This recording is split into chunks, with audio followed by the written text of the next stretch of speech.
नमस्कार दोस्तों, मैं हूं विश्वजीत और आप सुन रहे हैं the real thrills with Vishwajeet.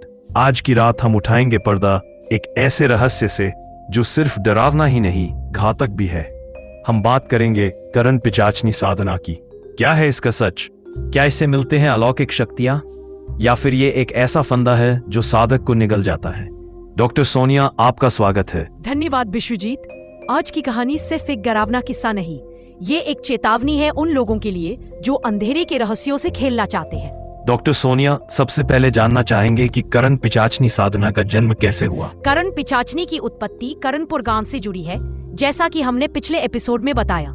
लेकिन साधना की शुरुआत हुई एक तांत्रिक बाबा चेतनगिरी से, जिसने 1965 में इस आत्मा से संपर्क करने का दावा किया। क्या उसने आत्मा को काबू में कर लिया था? नहीं, उसने सिर्फ एक बार उसे बुलाया, लेकिन बुलाने के बाद उसका शरीर जला हुआ मिला, आंखें बाहर, छाती पर नाखूनों के गहरे निशान। इसके बाद भी कई लोगों ने ये साधना की। कुछ गायब हो गए, कुछ पागल हो गए। क्या उस दौरान आत्मा प्रकट होती है? हाँ, साधक को रात 12 बजे श्मशान में जाकर ये विशेष विधि करनी होती है। 1.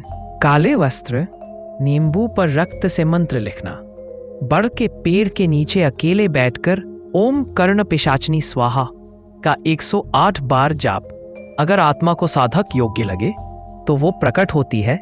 एक सफेद साड़ी में औरत, जिसे कोई देख भी नहीं पाता, लेकिन उसकी मौजूदगी से हवा थम जाती है। लोग आखिर क्यों करना चाहते हैं ये साधना? इसमें क्या लाभ है? मान्यता है कि जो पिशाचनी को वश में कर ले, वो किसी के भी मन को पढ़ सकता है, अदृश्य हो सकता है, भविष्य देख सकता है, धन, स्त्री और शक्ति पा सकता है। लेकिन क्या ऐसा होता भी है? बहुत कम मामलों में, और जहां लाभ है वहीं भारी नुकसान भी है। क्या आप हमें कुछ उदाहरण दे सकती हैं जिनमें लोग इस साधना में मारे गए? 2004 में पटना का एक लड़का रोशन इस साधना में गया था। उसे आखिरी बार बड़ के पेड़ के पास देखा गया था। 2 दिन बाद उसकी लाश मिली, उल्टा लटका हुआ, चेहरा गायब।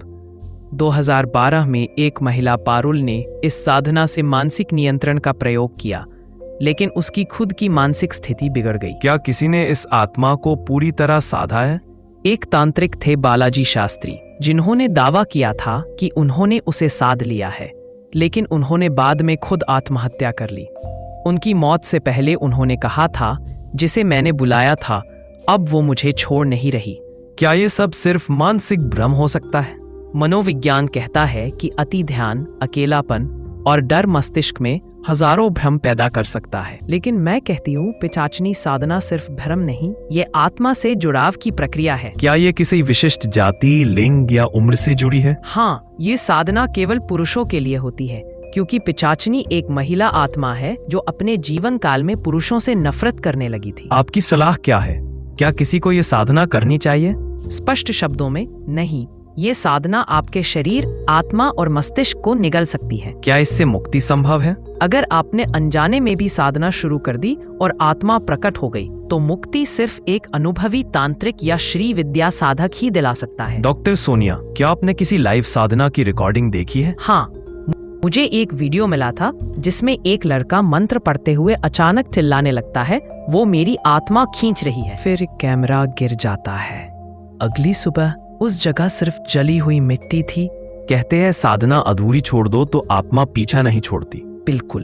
Incomplete invocation is inviting death slowly. अगर आप सच में तंत्र में विश्वास रखते हैं तो एक बार जरूर सोचिए, क्या आप उसकी कीमत चुकाने को तैयार हैं? तो दोस्तों, आपने सुनी करण पिशाचनी साधना की सच्चाई। एक ऐसा खेल जो जान और होश दोनों छीन सकता है। अगर आप सच में तंत्र में विश्वास रखते हैं तो एक बार जरूर सोचिए, क्या आप उसकी कीमत चुकाने को तैयार हैं? आशा है आप सभी को आज का एपिसोड पसंद आया होगा। अगर आप भी किसी रहस्यमयी साधना या आत्मा के संपर्क में आए हैं तो हमें जरूर बताएं। और हाँ, लाइक, शेयर और सब्सक्राइब करना ना भूलें। हम फिर मिलेंगे अगले डरावने रहस्य के साथ। तब तक खुद से कहिए, डर मत, लेकिन सतर्क रहो।